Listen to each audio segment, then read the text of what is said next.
Hey, how's it going, everybody? It's me, Scott. Welcome back to Kinfire Chronicles. Welcome back to One Last Hand. And we are back at Dinlux. We're ready to go and explore and find out some more about the city. We have 3 actions to take before we have to go on another mission. We only have one mission at the moment, or quest to go on at the moment, which is a main story quest as best as we're aware. There's been an attack in the Stumps, which is kind of the lower, maybe slightly poorer end of the city. Let me show you the map of Dinlux. So the Stumps are... where are the Stumps? This will tell us. The Stumps are over here in this location. So if I zoom in a bit, maybe you can see this. So obviously this is the main part of the city. You can see here, these are the Stumps. We learned a little bit about the Stumps last time out, right? The Stumps are the lowest part of Dinlux, where the city touches the sea. It may not be the lowest, the loveliest borough, but there are many wonderful people here. There are children running around who like to bring mercs gifts. So this is the Stumps, and you can see, I think it's called that because there are lots of sort of stumps in the water, and there seems to be a dragon, but let's not worry about that. Okay, so that's where we're heading. But before we head, we've got 3 actions to take. One of those actions is it doesn't have to be a rest, because we don't have any damage. Now, I did use some sweet balm last time. What did I do with that? I wonder if I put it in one of these Dinlux decks. We'll have a look. Because we could go back and buy some more, and that might not be the worst action. But what we discovered, I was thinking, we can cheat the system. We'll have a load of white cards in here, and it'll help us out. But what that means is we get a load of action cards that we can't actually get rid of. So it's a balancing act, which I didn't consider, I think is probably safe to say. Right. What are we going to do then? So we have been to Lucas Tea House. We've been to the Journey Rest Inn. Well, actually, I say that. Have we been to the Journey Rest Inn? I don't know if we have. Have we got a D4 here? I'm just going to have a quick look, because I can't remember if we went there and read anything or if we just went there and rest. Yeah. So we've been there and read it. I'm not sure whether I'm meant to take these out once I do them or not. I'm never quite sure. We've been to the Bounty Place. We haven't been to the House of Mysteries. We haven't been to the Bird's Nest, which is a tavern, probably likely to get a quest or something there, right? We haven't been to the Low Garrison. We went to the Low Market. We couldn't do anything. We haven't been to the Scholar's Circle, I don't think. Maybe we have. Okay. Should we start with the House of Mysteries? Let's go to number 6. So action number 1 is to go to 6.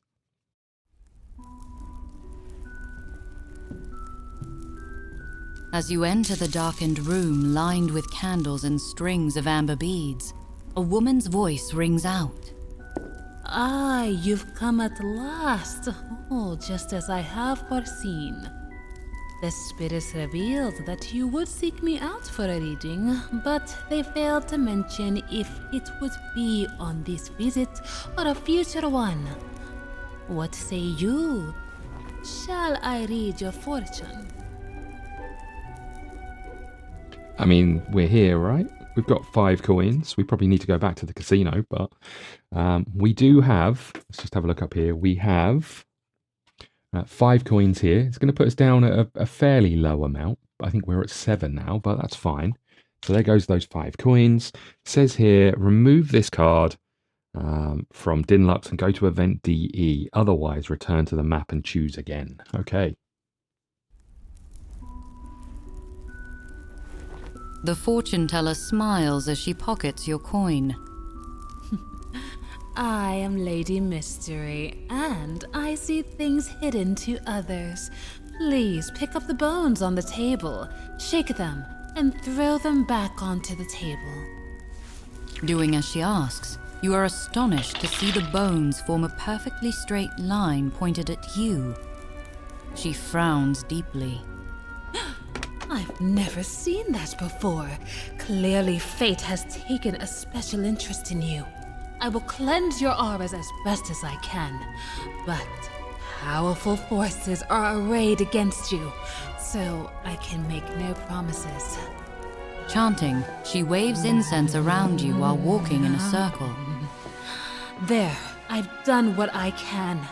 May Ziva guard you. Okay, so this card can be discarded, as can D4, whatever I've done. Whatever I've done with that. Is it D4? D6. Okay, so we've done that, but it says add the Moment of Destiny card. I have no idea what that is. So I'm going to have to look through and see if I can find anything. Bear with. Moment of Destiny. Okay, here it is. That didn't take as much finding as I thought it was going to. Right, okay. Moment of Destiny. For a moment, you feel strangely unstoppable and immortal, but the feeling quickly slips away, leaving you drained and shaking. So this does 1 damage plus 7 if you spend a fate token when you play this action. Interesting. I don't know how I feel about that. I'm not sure it's the greatest card because the Kinfires do so much on a turn, right? As in allowing you to really control the action. You do, however, get to return a chit to the bag. So that's we'll put that in our deck. I'm not sure how I feel about it. Okay. So that was action number 1. We've been to the House of Mysteries and we've been cleansed. Our auras are now clean. Now where are we going? So we haven't been... I don't think we've been to the Scholar's Garden. I will just check the top of that card because I'm not 100% sure. Feels like somewhere I would have gone. I think we might have done it. Yeah, I think we might have done it and we didn't have anything to do there. I think we went there because we've got Roland with us. Seekers Guild, we've been there. Library of the Light, we've been there and we could find out some more information.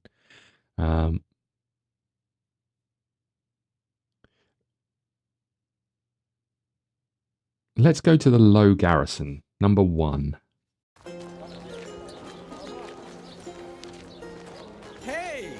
The soldiers of the Low Garrison give you a friendly wave as you walk by.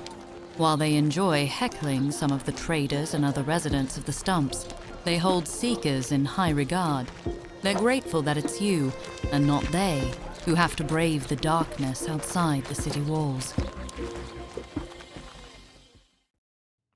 Okay, if we had Asher, we'd be able to do some stuff we don't. Otherwise, return to the map and choose again. Okay. So maybe not the Low Garrison. The Secret Garden, the Red Gull, Quaid's Training Hall, the Soapbox. Let's go to the Soapbox. 13. Passing a small cafe, you are astonished to see 2 scholars shouting at each other and very nearly coming to blows over what sounds to you like an obscure point of magical theory. You stake your pragmatism. Roland tries to ignore the argument until he finally shouts. That's it! And furiously wades into the debate. Magic, tangibility is not a matter of pragmatism or belief, or medicinal chlorine, or whatever you said. It's emotion. But emotion is real, though not tangible. You know I am right. When he returns, he holds out a fistful of coin. I bet them that I was right. And when it comes to magic, I'm always right. Well done, Roland. So we get 3 coins. We'll add that to our coffers and we remove this card. Okay. We got 1 more action, right? What are we going to do? The Well of Hope. The Stumps are dotted by various communal wells built for the benefit of the inhabitants. While the wells are beautiful to see, many have become popular with people watching, so-called Well of Hope. It's not so humble author would advise visiting is located deep in the Tumbles, which is a place we'll maybe go there next time. Let's go to the Seashore Gym. D22. We can do that. The gym smells of sweat and the sea. Dinlux citizens from all walks of life mingle with former soldiers and off-duty guards while practicing the militia skills most hope never to use. One of the citizens greets you as you come in. If you're here for training, you should talk to Krew, He says, and points you towards a muscular elf with a sword on his hip and a bow in his hand. You may train with Krew. Add him to the Dinlux market if you haven't already. See shopping in the Town Inspiration rulebook. Your city action is over. Okay, so we don't get to... I guess we get to find out what he's doing, or maybe we don't. Maybe we have to hold on until next time.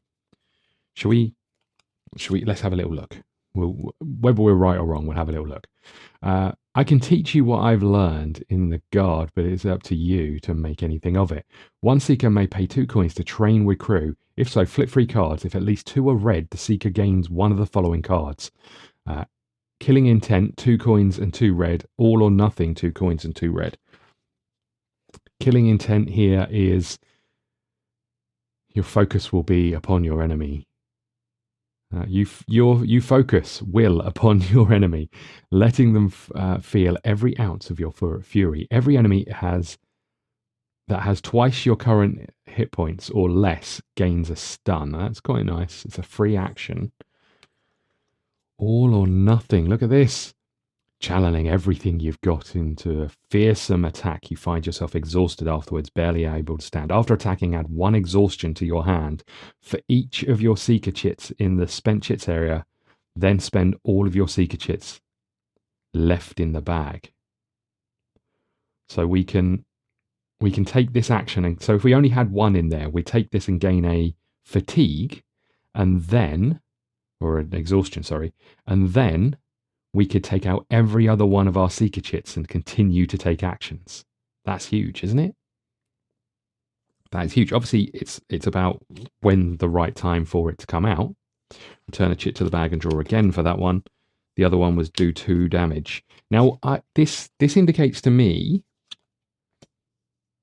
you may train with Krew. Add him to the Dinlux market if you haven't already. See shopping in the... So we do get to train with him. So I think it makes sense for us to go maybe all or nothing. Let's see if we can get that working. Although the other one does give free actions, which I like.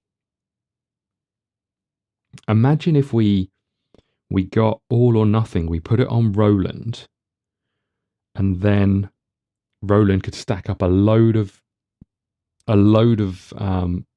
statuses, and then could use all of those to do 2 damage for each one. That could be huge, right?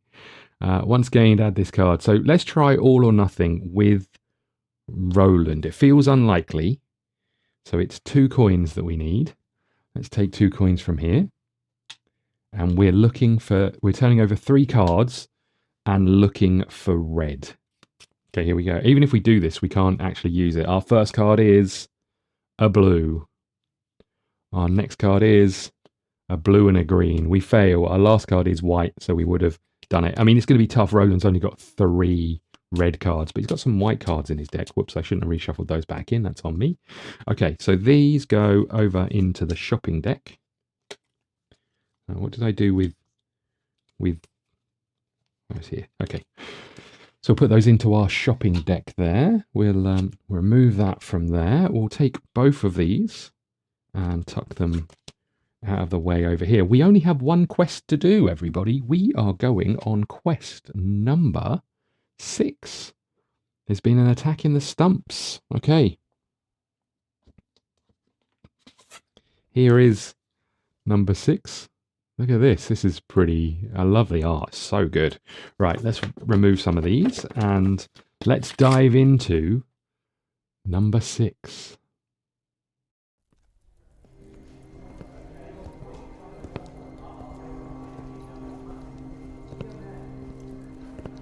You meet Guildmaster Elra and Hierophant at the Seekers Guild. Selen's pristine robes look out of place here within the rough-hewn walls of the guild hall. Elra nods to you before her eyes shift to a dark corner of the room. A tall, elven priest steps into the light. His robes are dirtied and torn, and a small cut can be seen along his hairline. This is Keeper Elra, Elra says. He's been witness to an incident. An attack. Selen clarifies. She nods to Yrel, who tugs at the hem of his coat. He seems hesitant to begin. We were on the north side of the poor district, the Stumps. When it happened, I was the only one to survive. They knocked me out, and when I woke, the rest were dead. And the lamp was gone. The lamp is a holy vessel of Kinfire that we use for temple rituals. Not quite as powerful as the lantern, but still useful. There's an angry tinge to her voice. There's something larger at play here. You must uncover the perpetrators of this attack. Otherwise, there are certain to be more. Selen departs the Seekers Guild, leaving Yrel behind in case he can be of any further assistance. Okay, go to 6.1. Yrel deposits himself in the main room of the guild hall. Before leaving, you ask him if he remembers any other details about the attack. He's quiet for a moment, the bright blue of his eyes piercing through the shadows of his mask. It was in the dark of night, I'm afraid. I saw no face, heard no voice, just the sudden cries of my fellow priests. And the priests? When you ask what the priests were doing in the Stumps, he turns away. That's temple business, and none of yours. Okay, as you investigate, some effects add time tokens to the time track. Once the time track is full, do not add any more time to it. The more time your investigation takes, the more time your enemies will have to prepare. Okay, so in our box that we've just opened, we have some time tokens, which I'll just put down here. So you can see those. So we are going to have time to do some investigations. We're going to 6.2. When you arrive on the north side of the Stumps, the streets are thick with people. Merchants yelling out their wares. Children shrieking with laughter. The cramped, ramshackle buildings create a maze of alleyways and dead ends. You start asking around. Okay, each seeker flips 2. Place a time on the time track for every seeker, to have every seeker flip +1. To find clues, 2 seekers need to find 2 blue cards. If you succeed, take memory 6A. If you exceed the target by at least 2 blue, take memory 6G as well. If we had Fen, he'd be able to help us. But we are going to be flipping over some cards. So let's do core first. We're flipping over 2 cards, and we're looking for 2 blues. We have 1 blue. We have another blue. Perfect. So we have done 2. So we may as well flip 2 for Roland, right? We're looking for 2 more. Here we go. We have another blue and another blue. Perfect. So we get memory 6A and 6G. Amazing. Right, let's put these in our discard piles over here. There we go. Okay, and then we've got, what do we say, 6A and 6G. You met a beggar who claimed to have witnessed the attack on Yrel and the other priest. They were wearing hoods and it was quite dark. But one of them, the leader I'd say, the side of his face was burnt to a ruddy crisp. I'd seen him before, down around the fishermen's shacks, buying fish. Well, what else are you going to do at the fishermen's shacks? I mean, come on. Right, we'll tuck this over here. Here they were wearing hoods. Right, and now we've got 6G. I've seen him before down at the fisherman's shack. He was wearing a hood.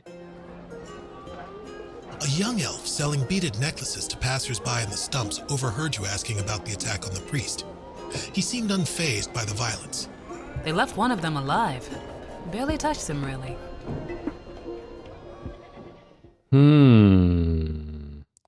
Intriguing. Okay, what did we just do? Go to 6.3. Here we go. We're hot on the trail of these. We didn't spend any time doing that, right?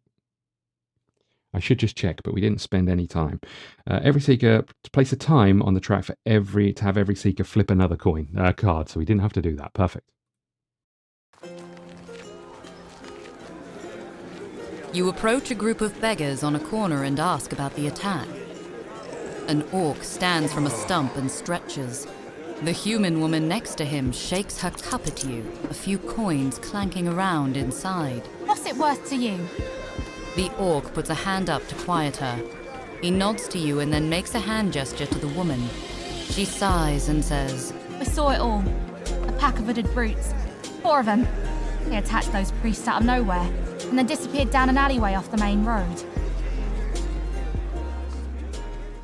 You can pay the beggars any amount of coin you wish for their information. To try and pick up the attacker's trail, go to the alleyway. In the alleyways, go to 6-4.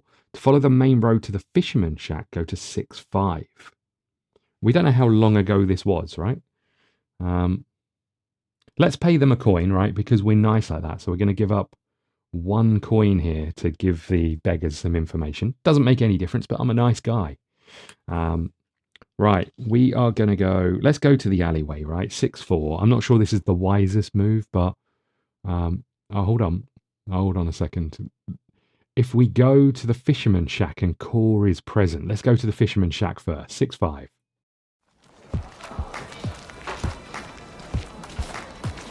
The fishermen's shacks are bustling with fishermen unloading their morning catch. Everyone is busy, and few feel obliged to pause their work to talk to you. Krew volunteers to do the bulk of the heavy lifting. Okay. If you have memory 4F, do we have memory 4F? Yes, we do. What the heck's this one? You made a good impression of the people of Vinna at the end. They helped you save the town. You will always be welcome in Vinna. Okay. If you have memory 4F, the fishermen have heard of your exploits in Vinna and are willing to talk to you. Go to 6-6. Otherwise, you help them finish unloading their catch. Each seeker flips 2 cards. Any seeker who reveals no red cards gains 2 exhaustion. Cool. Do the heavy lifting. May choose to flip an extra card. Okay. So the fishermen are going to talk to us, so we don't have to worry about any of that. Perfect.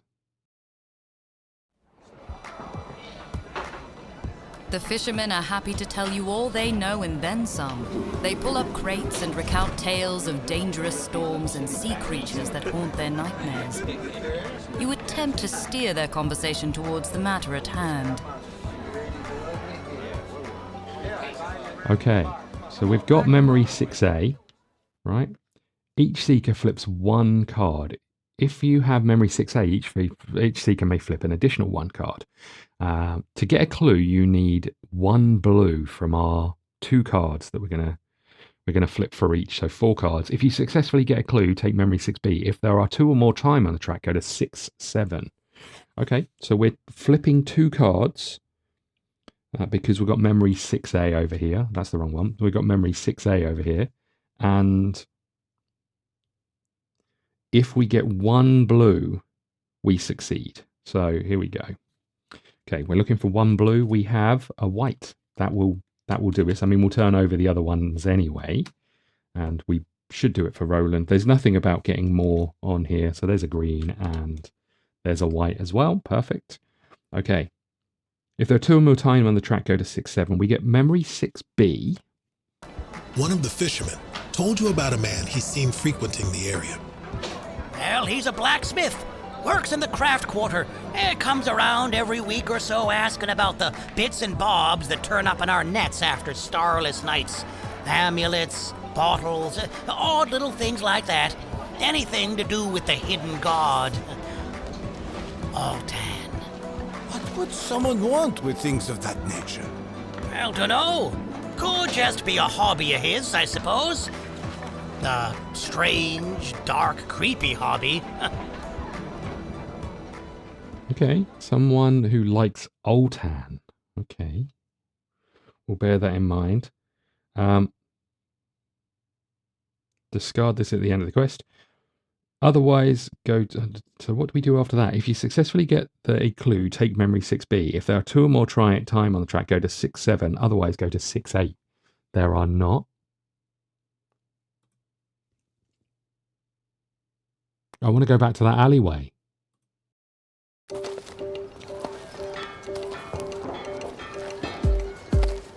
You decide to proceed to the nearby craft quarter, where craftsmen of all sorts sell their wares to locals. Perhaps someone here knows something. Okay, if you have memory 6B, which we do, we just got it, you may go to 6-9. Otherwise, you question the locals. Okay, so we don't need to worry about that. We can just move straight on to 6-9. Each one of these has got, if one of the characters is present, none other than the core one, none of them have been for characters of ours. Okay. Your information leads you to a blacksmith's workshop. Inside, a man standing at an anvil pauses his hammering. The left side of his face is red with scarring. Upon seeing you, he drops the hammer and runs for the back door, grabbing something as he escapes. The Kinfire lamp. In order to pursue the seeker, each seeker flips 2 cards. We need 3 greens for 2 seekers. If you keep up with the blacksmith, you follow him down the alleyway and go to the cemetery. Okay, so we're flipping over 2. We're flipping over 2 cards, and we're looking for 3 greens. Okay, that sounds a bit rough. We have 1 green, nice, and we have 1 blue. Oh, Roland, it's on you, buddy. We are looking for 2 greens. Here we go. We have a blue and we have a red. They are not greens, my friends. I mean, greens is the hardest one probably for us to do, to be fair. Okay. Otherwise, go to 610.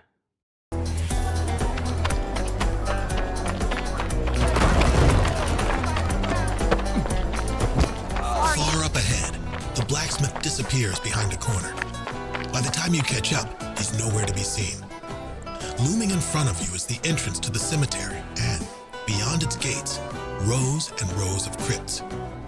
You decide it would take too long to search at the moment, and instead return to the blacksmith's workshop.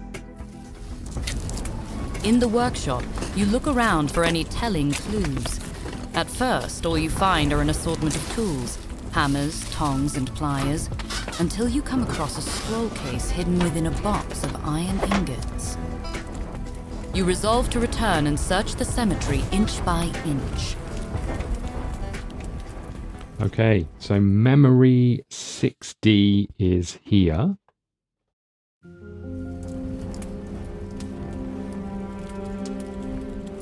In the blacksmith's workshop, you discovered a hidden scroll case full of drawings.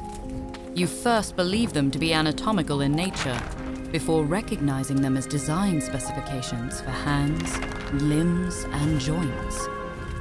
Another scroll appeared to be a rough map with several circles crossed out, save one.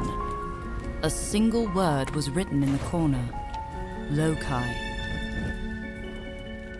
At any time, you may place a time on this card to return to the Seekers Guild to see if anyone can help you decipher the map. If you do, discard this memory and take 6E. I mean, we've only got 1 time on there. I think we're going to do it, right? So we're going to put another time on the track. And we're going to get memory 6E, I think.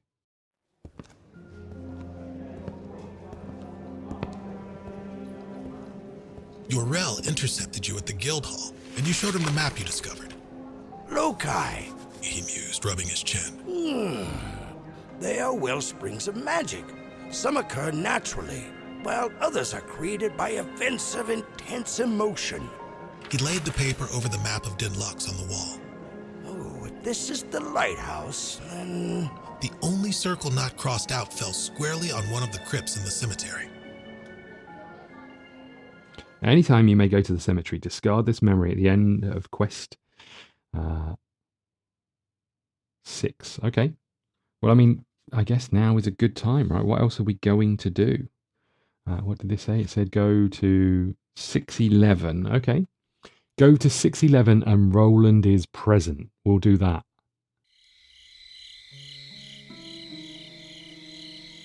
You arrive at the cemetery just as dusk is falling. The gates have been left unlocked and swing open with a squeal. Roland searches out signs of magic that might require the use of a Kinfire lamp. If any seekers reveal 3 of the same colour, I overhear noises coming from the low part of the crypts. So we have memory 6E. We don't have 6F, but we have 6E. So we get to go to 612.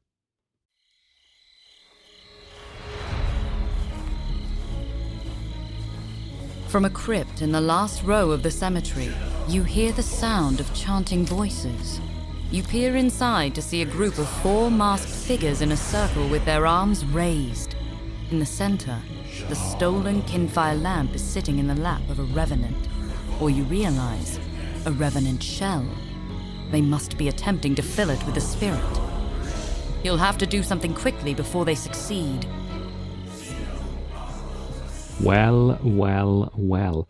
Gain 1 fate token if there are less than 3 time on the track. We've only got the 2. If the time track is full, the first chit drawn during the battle is darkness. It's not. Remove all time from the track and open map 8. I like that. That was somewhat interesting, right? You know what I was saying about the Kinfire tokens and that they must do something else. Look how many we've got. Why have we got so many? I guess if you're playing 4-player, then you'd have a fair amount more being dished out. Okay, we are going to... where are we? What are we doing? Go to map 8. Let's have a little look. And I guess what we'll do is we'll find the map, we'll have a quick look at it, and then we'll put a pause in and we will set up everything for combat. But there is our map. Look at this. We're coming into a temple and there's a big old ceremony going on. We'll find out what we're about to face, shall we? Okay, we are back and we're ready to go. There's a lot going on over here, so I'll do my best to try and talk you through it. We have come in and we've entered in this location here. We get to choose actually where we go. I wonder, I mean, this means they're further away, but I wonder if we come... Oh, I don't know. It's a tough one. Let's go here. We'll put both of us over here, I think, for now. Okay. So we have our cards all dealt out, ready to go. We've set our health. We've got our armor. For once, I'm prepared over there. We have 4 enemies. Let's talk about who they are, shall we? We have, I don't know how well you'll be able to see these, but Dusk up here. So this is a passive action. All damage dealt to Dusk is reduced by 1. If Dusk is empowered, place overlay 6A here. Okay, his next attack is 6 damage. After attacking, he refocuses. He does that on a 1 or 2. 4 damage, but he attacks everyone on a 3 or 4. Down here, maybe we should be separated somewhat. Right, okay, good. So 4 damage to everyone if attacking. The Dusk refocuses. After triggering one of Shade's ability, 16 health, he focuses on the person with the most armor. So he is focused on core. So Shade, after triggering one of Shade's abilities, return the chit to the bag. Okay, if Shade is empowered, place overlay 6B here. Cultist strikes with each end of her staff in quick succession, does 3 damage twice. Okay, on a 5 that is. And then over here we've got the cultist sweeps her staff low and attempt to knock you to the ground or trip you up, it says. We take 4 damage, everyone in space, and they all become trapped. After attacking, she refocuses. Okay, that sucks. Gloom. When Gloom is reduced to 0, deal 6 damage to everyone in his space. If Gloom is empowered, place overlay 6C here. It's a blue attack. The cultist hurls a liquid-filled glass jar spewing flames. 3 damage at range and 2 hurt. And then the last one, cultist flings a vial of at your feet and noxious flames. 4 damage plus weak. After attacking, he refocuses. Now, I think he's focusing on the person with the most cards. So obviously, to begin with, that's both of them. So I've put it on core over here. And then we have Umbra down here. So Umbra is focused on the person with the least shields. All attacks deal 1 less to Umbra for each surviving cultist. So at the moment, we do no damage if we attack for free. Lightning crackles from the cultist's fingertips. 7 damage. Each seeker who plays a boost during this attack gains weak. And with a raised hand, the cultist channels magical powers into his allies. The cultist's hidden god is with us. Each other surviving cultist is empowered. In addition, they gain 2 health. Oh dear. Okay, we could really do with going first. We've got a couple of ways. We've got one way of mitigating the chit. So let's draw. We've got number 8. Number 8 is you. And that's the cultist hurling a thing that would do hurt to us. I'm not a fan of that. I'm going to put that back in the bag. We'll use this. We'll delve in again. Here we go. Come on, just one of us going first would be great. A 2. A 2 is this one attacking for 6. That sucks. That really sucks. He would be attacking core, so we'd take 3 damage.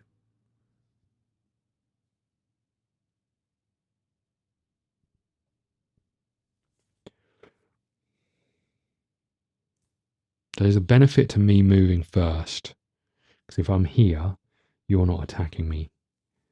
Do I want to use a fate token this early? I'm going to use another redraw. Oh, I haven't been showing you what's been going on. I'm so sorry. So we have 2 chit cards, and we drew an 8, which would have been this action would have taken 3 damage and 2 hurt, and a 2, which is this action, which we're putting back in the bag. We've got no mitigation right now. Here we go. Come on, please. It's core. Phew. Okay.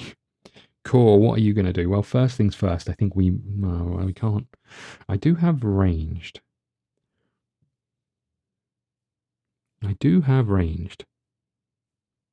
Maybe hitting Gloom is the way forward, right? Because he's going to do 6 damage to people in the space. That's quite nice.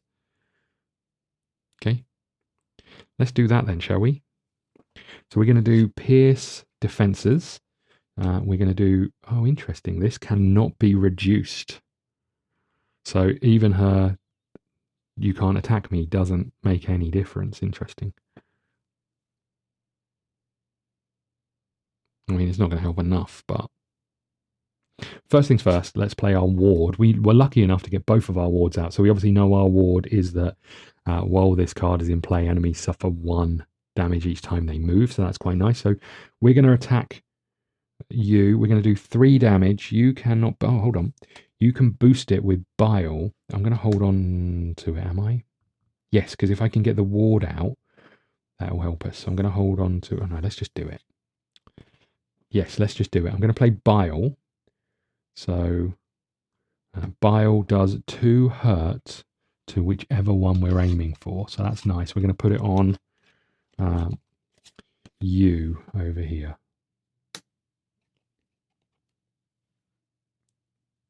Going to put it both on you. Okay. No, that's fine. We're going to put it both on you. We do 3 damage. I can't boost it with anything else. So you come down to 10. Let's see if we can do that extra damage. And I'm going to, that's the end of Core's turn. We are going to move here. And I'm going to use a fate token to draw 4 chits out of the bag for the next turn. Because if we can get Roland to go first, we can get his ward out as well. There's all 4. And one of them is Roland, which is what we wanted. So you can go there. Okay, Roland, first things first, is going to play his Leech Charm. We'll put it in the middle there. So every time they discard a status, they take A damage. Perfect. Now what are you going to do? Gloom would have refocused, but he was already focused on us, so that's fine. Now, whoever we attack is going to focus on us. Okay, this works, I think.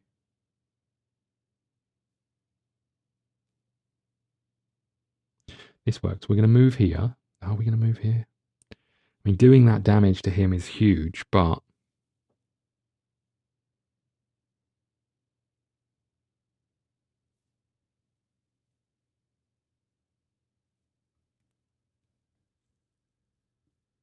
can't see that we're going to be able to get rid of them.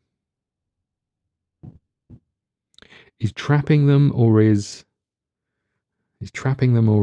doing damage to them a better choice? Okay, let's do Fireball. Fireball is 3. It attacks everybody in that space, but the focus will be on us. Let's do Shot to the Knee.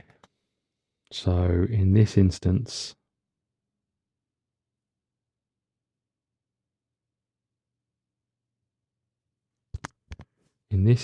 we do 2 damage and we trap. I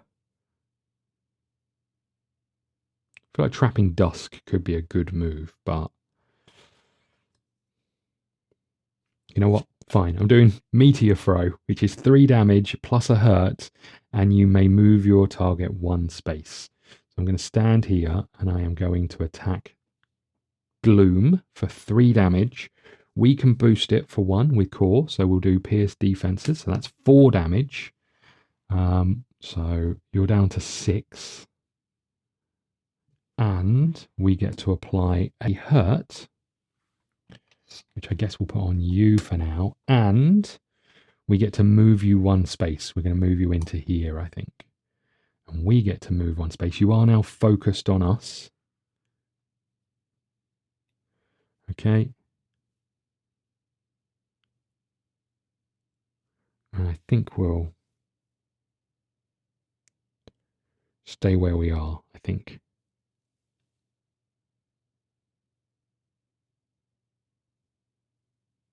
I mean, they're all ranged to an extent, so it's not going to matter too much, although Shade isn't. Okay, that's us done, right? We could spend another fate token. Is there something that we'd really like to do?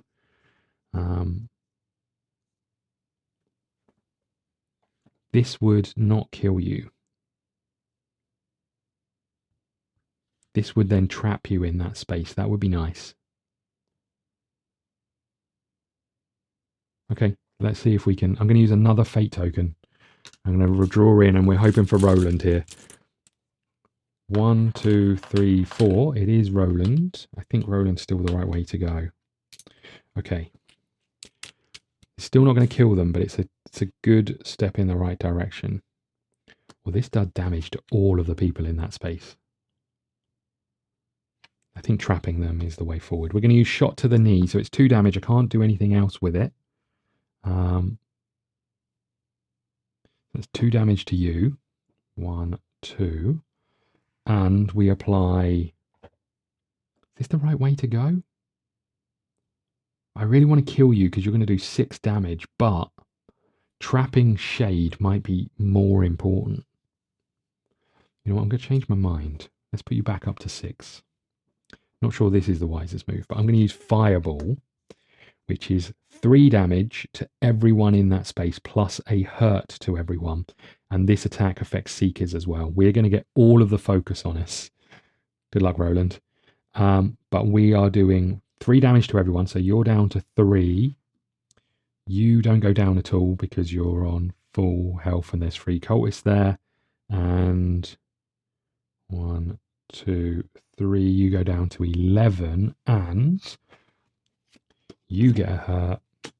You get a hurt.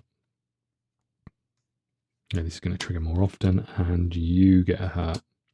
Okay, so at least we've now got the you're going to take damage when you move and stuff, but that is pretty much all of our goes. Now we're going to about to see them a lot, right? This is going to be painful. Poor old Roland. Here we go. We have number 7. Number 7 is over here. So first things first, you discard this card, which means you take 2 damage and you take 1 for our ward. So 1, 2, 3. You're down to 8. Huge. Okay. But you are now going to move towards Roland. You can't get there, which means you don't do that. And after attacking, you refocus. You focus on the person with the least health. It's still Roland. Okay.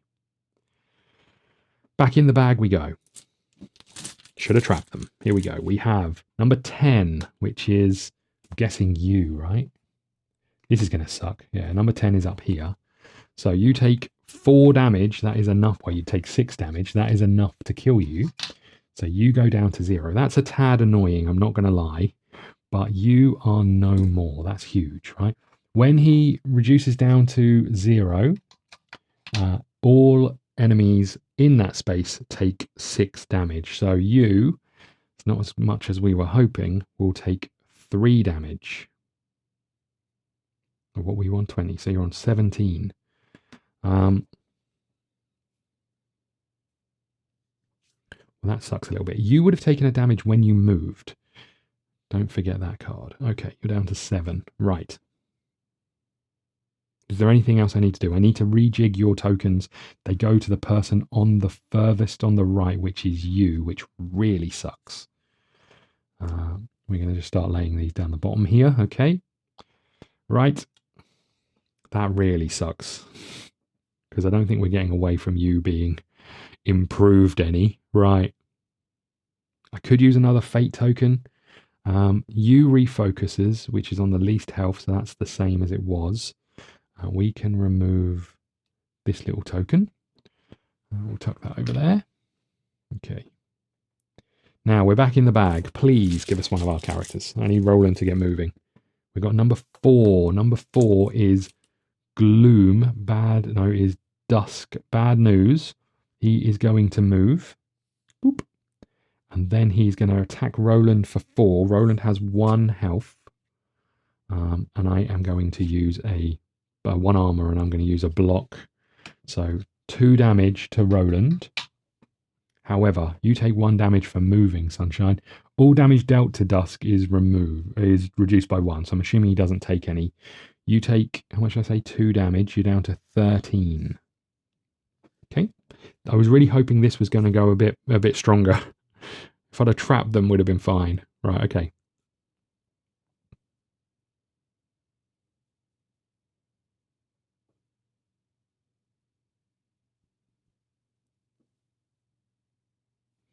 Okay. Back in the bag we go. I need this. Oh, hold on. You refocus, right? And you refocus back over here. That's fine. In the bag we go. Okay, we have a heart. Perfect. We get to choose. What the heck are we going to choose?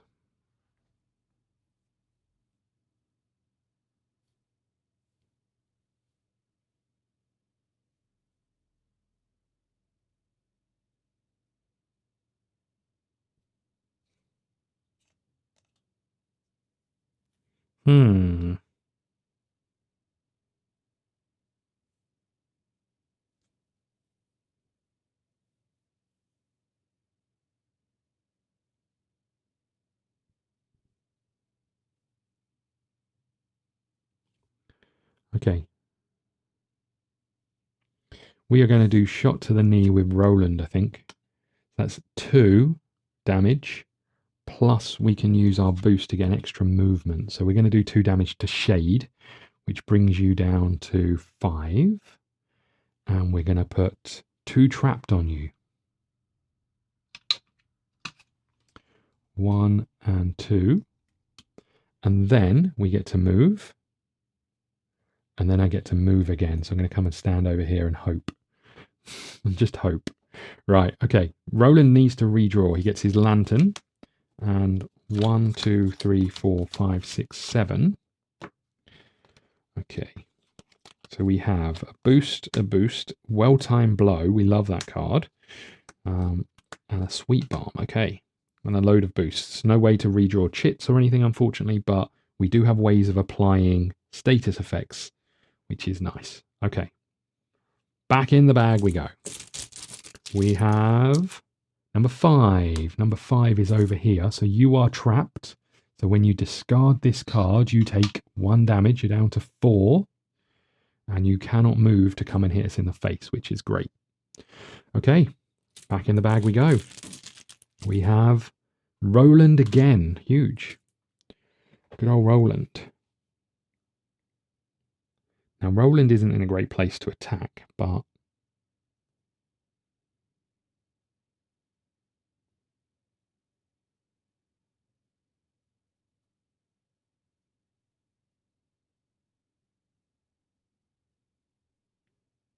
okay, we can take our lucky beard comb, which allow us to put 2 weak on someone. 2 weak.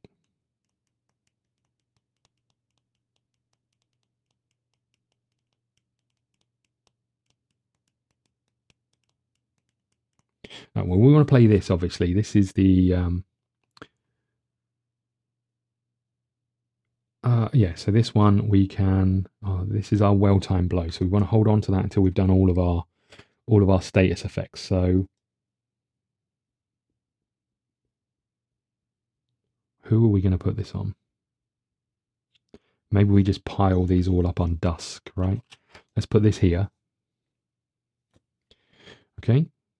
Oh, you've already come out, so let's put you up here. Okay, 2 weeks. So that was our lucky beard comb.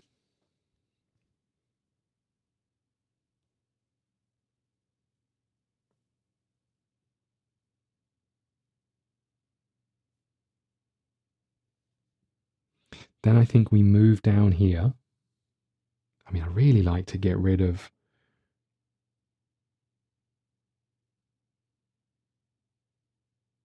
They're all in different spaces. Okay, well, let's use Purity. We're going to do 3 damage. It'll be 2 damage to you, but I'll be able to trap you and put more status effects on you. As long as we go next, we can then use Well-Timed Blow, which would do 2, 4, 6, 8, 10, which would be huge. Obviously, it's reduced by 1, and we'd do whatever we get for discarding those statuses. So I think it makes sense for us to use Purity on Dusk. So we're doing 3 damage reduced by 1 to 2. And then we're going to do a trapped,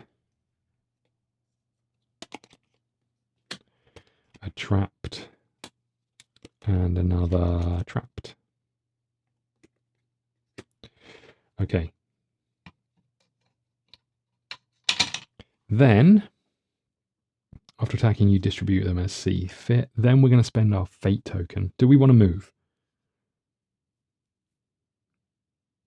Yes. I'm going to move back here. Okay. We're spending our last fate token to reach into the bag. We need a Roland. 1, 2, 3, and 4. Perfect. We have a Roland. That's great news. Okay. So Roland is going to trigger his Well-Timed Blow. Okay. So we need to, oh no, we can't. I've got this, we wouldn't have moved. I'm an idiot. Because we knew we wanted to do Well-Timed Blow, right? Sorry, I would have stayed where I was because we were gearing up for this card. We'll move into here. We will do 1 damage. So let's do that bit first. You don't take any damage from that because of the reduction. However, for each one of these, you're going to take 1, 2, 3, 4, 5. So I guess you do 4 for that. Right, for this card here, for discarding. Oh no, while this card's in play, each time you discard, we're not discarding them. You don't take 5 at all. I've got this terribly wrong. So that was 14 you're on. For this card here, we're doing 1 damage plus 2 for each status effect. So 1, 2, 4, 6, 8, 10. You're down to 4 health. Okay, I was hoping that was going to kill you. Now I've got to try and remember where I put these. I think this was here. And these were all here, right? Okay. So you should die if we draw one of your chits next, but we've got no way of mitigating these now. Here we go. We have number 6. Number 6 is you. You are still trapped. So you just discard that. But you take 1 damage. Okay, but now you're free to move and roam, and you do refocus. You refocus on the least health. That's still Roland. Okay, we're in the bag. We have Roland again. Okay, so we don't have anything we can do, really. I could heal. I don't really want to. So we are going to discard this card. Put all of these here and get 1, 2, 3, 4, 5, 6, 7. And our lantern back. Okay. So we have a boost. We have Cleansing Fire. We have Leech Charm, gets us a movement. Really would have liked some cards to help us move. Now, Test of Metal would be fantastic if we could play it, because it again does 1 damage per status effect on them. Okay. I don't think we're getting Roland again. We have Core. Okay. Core, what can you do? Not much.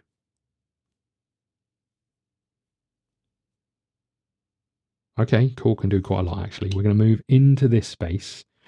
We're going to attack for 2. It's a blue card, so we can boost it by 2 from Core, no, from Roland. So we're doing 4 damage. You, however, only take damage based on the number of cultists not around. You take 1, 2. Should you have been on? I don't know whether you should have been on 17. I'm going to assume you weren't. I wonder if I just didn't set the dial correctly. Let's say this only does 2 damage. I'm not sure whether that's correct or not. Okay. However, after attacking, search the bag for the Seeker and get their chit next. Okay. So we're going to reach in here and find Roland. There he is. So I'll read that again. After attacking, search the bag for another Seeker's chit. Draw it. That Seeker takes the next turn. Okay. What do we want to do here? So we obviously want to use Test of Metal. All enemies suffer one status effect, one damage for each status effect on them. So really, I want to use Purity on Shade.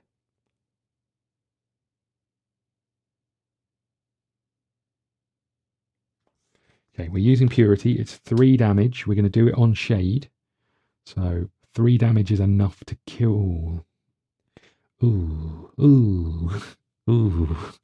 What do I do now?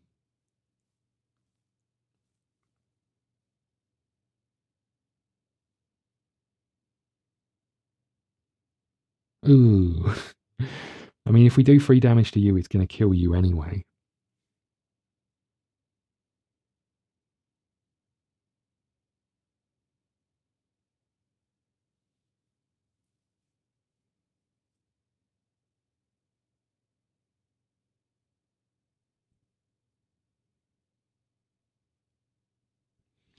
Okay, well, I think we have to use Test of Metal here. So all enemies suffer 1 damage for each status effect on them. That is enough to take out Dusk. So you are down to 0, my friend. All of these go away. Because that would have been 5 at least, and you had 4, so that's fine. Plus, we'd have used our Leech Charm, so that would have been enough to get rid of you entirely. Okay. That's him gone, at least. So we can get rid of that. Okay. That was a free action.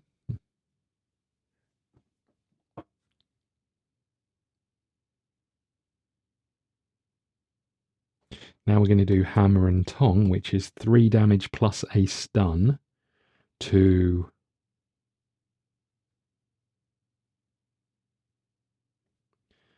Shade, right? So 3 damage. She's got nothing stopping any of that. Oh, I should have been putting her chits back in the bag. Oh, I've absolutely mucked it up. Okay.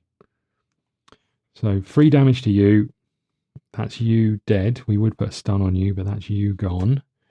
I've terribly messed that up. I'm so sorry, everybody. What we'll do is we'll put you back up to 20 health, just to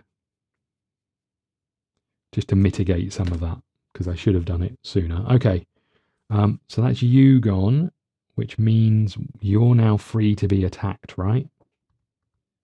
Which is great. I don't have any more cards, and equally, we've got no more chits. Oh, I should have also moved everybody. Oh, this turn they all died, right? So everybody's chits are going over to Umbra, which is horrendous news. This is not done. Right, so these come down here. This goes up here. I'll rejig these in a second so we're a bit tidier. These go up here. Okay, so let's get you lot out of the way. You can then come up here. And this is going to suck so bad.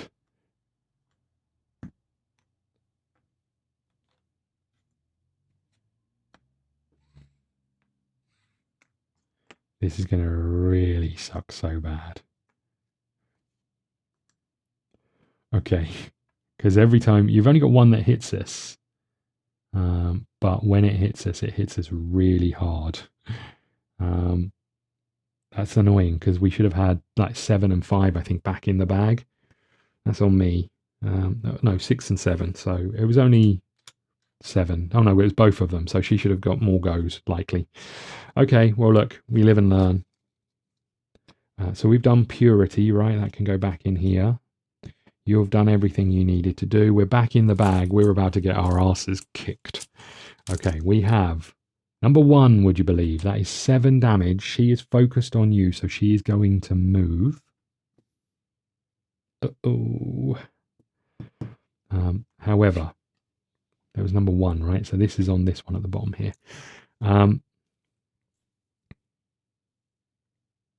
She is attacking Roland 4-7. I have nothing to do to block this. And even if I did, I'd gain a week. 1, 2, 3, 4, 5, 6, 7. Down to 6 health. Oh, crap. Okay, back in the bag. I think we're in serious trouble here. We have core. That's great news, at least. Well, as good news as it can be. We're going to move here. We are going to attack using our defending blade, which is 3 damage, so you're down to 17. Oops. 17. And we gain a shield. However, we don't pick it up because we're out of cards. So we get our lantern, and we get 1, 2, 3, 4, 5, 6, 7. And equally, you would have taken 1 damage from moving, right? Okay. What cards have we got? We've got a boost. We've got our blazing sword. We've got our sweet tonic. We definitely need that. Is that the one? No, that's discarding statuses. That's not great. And then we got aftershock and earth blood vial. Okay. Really was hoping that was a heal. It's not. Here we go again. Please be core. It is core. Nice. Not that I know what I'm going to do. Oh, focus would have been moved to core. Okay.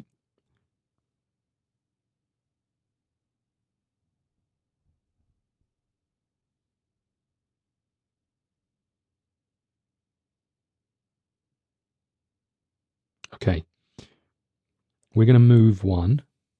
We are going to use our Earth Blood Vial. You and each seeker in your space gains 1 armor as a free action. So you have 1 here, I have 1 here. I'd really like to be able to heal you, mate, but alas, I cannot. And then I think we're going to use Aftershock. So this is 2 damage. That this target targets every other enemy in range. There are none. And then 2 damage plus a stun. Can you boost this in any way? You can give us a movement. Might not be the worst shout, but you're not doing any extra damage to extra people. Okay, so we're doing 2 damage to her. 1, 2, and we're putting a stun on her, which will obviously go on this one. Okay, back in the bag. It might not be enough. I'm also going to move here, because if we can get her moving, it helps us. Okay.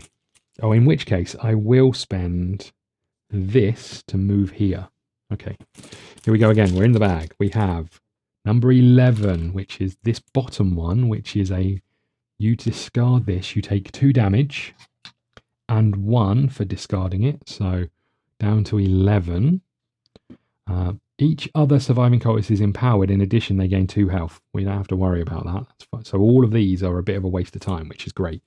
Okay. We're in the bag again. We have Roland once again. I didn't realize we had any more Roland chits. Okay. Well, let's do this. We're going to... Oh, that's going to get the focus on you, and I really don't want that. Although for now, it's not the end of the world.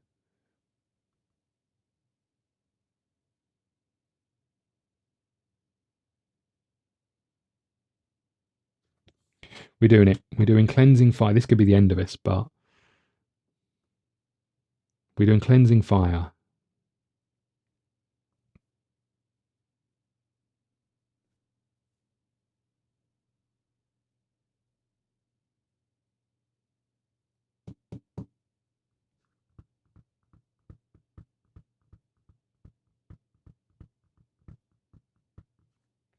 Oh, we're doing cleansing fire.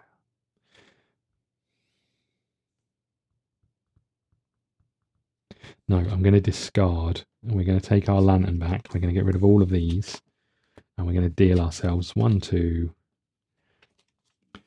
I don't know whether doing it is a wise move, because the focus comes to her. She might get 2 of these in a turn, and that'll be enough to kill us. So 1, 2, 3, 4, 5, 6, 7. Okay, what have we got? Anything good? We've got Spirit Salve, we've got Scarlet Tonic, we've got Well-Timed Blow, we've got Sweet Balm, we've got all of the heals, and then we've got these 3 boost cards. Okay, back in the bag we go. I think that might be Roland's last go. There might be one more left for Roland. It's number 8. Number 8 is the one you're stunned for, which is fine, but you do move, and you take 1 damage. And you take 1 damage for removing the status. Okay, back in the bag we go. We have core.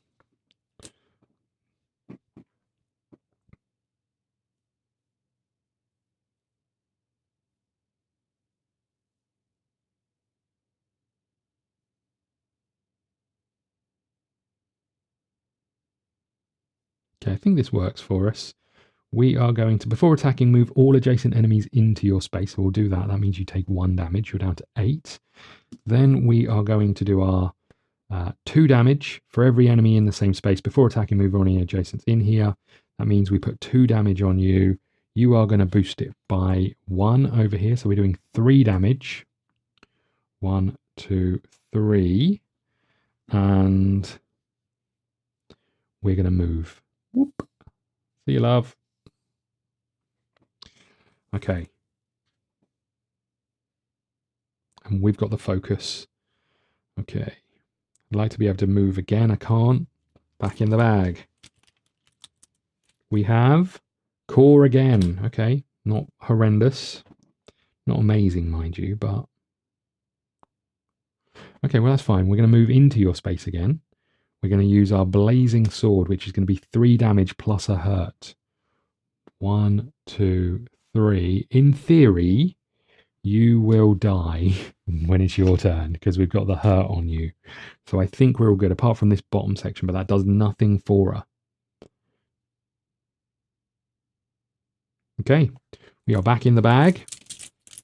We have number 12. Number 12 does nothing. For each other surviving cultist, so not herself. We have darkness. Hello, darkness, my old friend. It does nothing. Okay, we have a red heart. Perfect. Just what we wanted. Now, I don't have any... I do have an attack that deals 2 damage, which would be enough to kill her. But I could also move Roland over there. Does it really matter? Not really. Okay. Let's just use Roland. He's going to move over here. He's going to attack for 3 and add any statuses. Obviously, we do 3 damage to her. 1, 2, 3. She's down to 0. And that is enough to kill her. But we got some of this wrong. I think the biggest thing I might be wrong. We might have got way more wrong. The biggest thing we got wrong was this not putting her chits back in the bag, which obviously could have meant she came out more times. So that's on me. There's an interesting one, right? I do like it when there's they're in the center and you've got nowhere of going to get away from them other than move all the way over here. And even then she moves here and she's ranged. So, you're never able to get out of her way, really. This is interesting where all of these tokens move to. I'm not sure whether I got that right. So 1 and 2, 5, 8 and 11 all moved up here. So yeah, once you got rid of all of these, it looked really bad, but none of these actually did anything. Okay. If the cultists are reduced to 0, go to 615.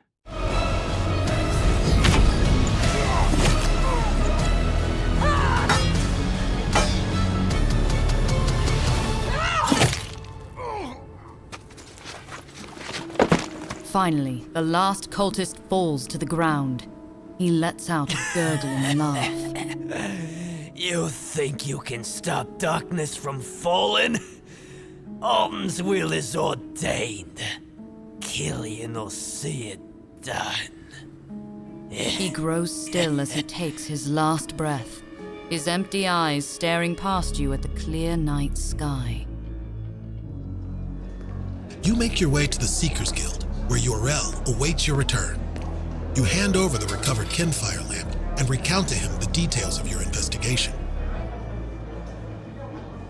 Okay, so we get to discard memories. Let's grab these.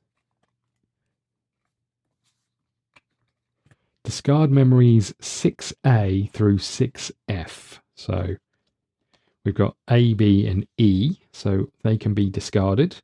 And we get 1 coin, gain 6 coins and open a silver treasure pack. Each seeker gains 1 Kinfire. Love that. Okay. So we are getting 6 coins.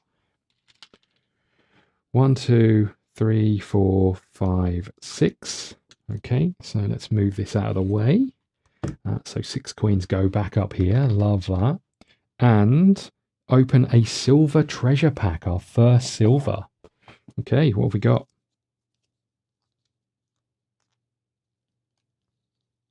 We have Bodyguard's Blow. You roar out a challenge to draw an enemy's attention to yourself as you protect your allies. 2 damage to everyone in the space. After attacking, every other seeker in your space gains a shield. and the boost for that is a extra damage, a white card. Sprinting arrow. Moving forward, a dead sprint, you fire off an arrow between steps. Gain a movement, do 4 damage, and an extra 2 damage on top. Flexible strategy. A wise warrior knows to plan, survives contact with the enemy, and you've taken this lesson to heart. A wise warrior knows that no plan survives contact with the enemy. 2 damage to we get the focus. After attacking, you may discard any number of cards, then immediately draw that many cards before checking to see if your hand refreshes. Interesting. And that would allow us to draw a card. So nice little one there. And then finally, Storm's Sigil. With a finger, you trace a symbol over your weapon and whisper a few quick words, sending lightning crackling over its surface. When this card is in place, so this is a ward, your attacks deal 1 extra damage. Your melee attacks deal 1 extra damage. Okay, not sure it's for us, but pretty nice. Okay, so all of those will go into our unused cards. We'll tuck those in there. Okay, so that was that. If you have memory 6G, we do. So this is around the mask and why they barely touched one dude. You can ask Urel about it. 616.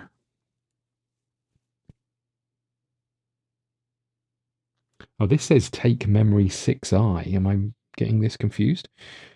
Discard memories 6A. Gain 6 coin, open a silver treasure pack. Each seeker gains 1 Kinfire. If you have memory 6G, you may go to 616 and ask Urel about it. Otherwise, go to 617. So why does this say take 6I? I'm just going to have a look at 6I, whether I should or not.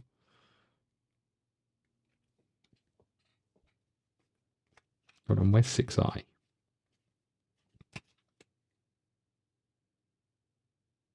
I think I'm meant to have this. This just doesn't say it. Am I missing? Oh no, it says it up here. Take memory 6I. It does say it. Sorry about that. I read it 3 times and didn't spot it.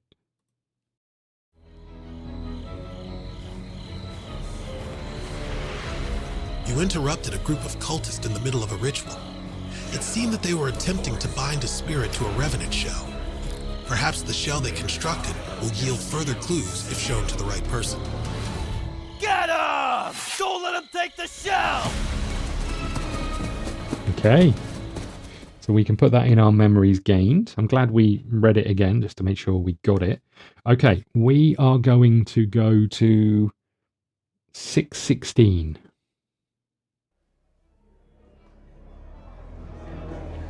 Are you suggesting that I might be part of that heinous cult? They killed my brethren, people I've grown up with. And you got this information from where? A reputable source?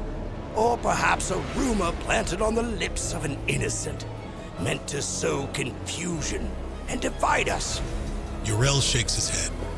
Friends, do what you will. Selin trusts you. She trusts me. Destroy that trust if that's what you think is right.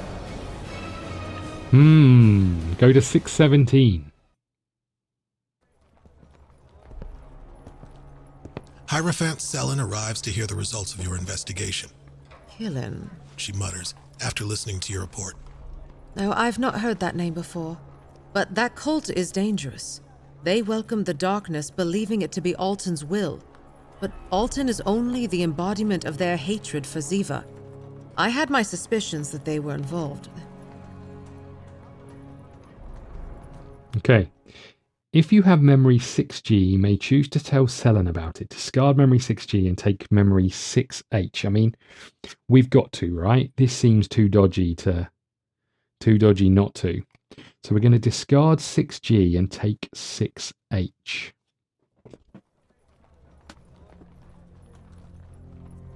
You revealed to Hierophant Selin that a witness to the attack believed that Urel had been intentionally spared. Her expression was blank as she thanked you for the information and assured you that she would look into it. Thank you.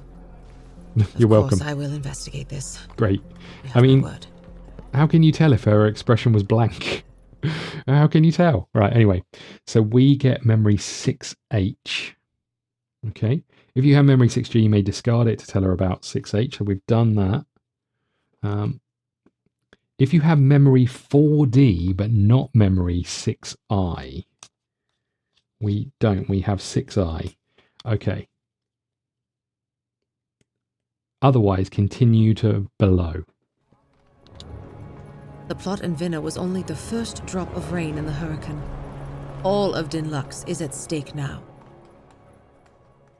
Okay.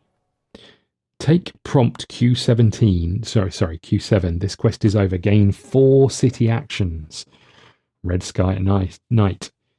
Guildmaster Lyra has asked you to stay at the guild hall for the night so that you can accompany her to the upcoming city council meeting where your presence has been requested. When you embark on this quest, discard all other prompt cards, then open quest 7. So I'd really like to get some more sort of quests in and around the town, right? But we'll see. Okay, so that goes there. Our memory cards go... What have I done with them? I swear I lose everything. They go over here. Okay. So we'll keep those out of the way. We don't need anything else. We're on to 4 city actions, and we will do that next time. Look, this was pretty brutal, I have to say. Again, I apologize for getting things wrong. Hopefully it's not been too many. And we'll pick up next time with either quest 7, or hopefully if we're exploring the city, we'll find something interesting to do, but who knows. Thank you so much. If you enjoyed this, please hit the like button, subscribe button, follow us on all of the socials. If you want to find out my thoughts on this, go and check out the Patreon. It's free over there for the campaign blog, and in there we talk about our impressions of playing this, what we learned, some of the mechanics, some of the thoughts, some of the story. It's worthwhile going over there. It's just a very quick little read, but it just goes into a bit more detail than I do in these videos because they're already long enough. I hope you enjoyed this. If so, I'll see you next week. Thank you so much. See you soon.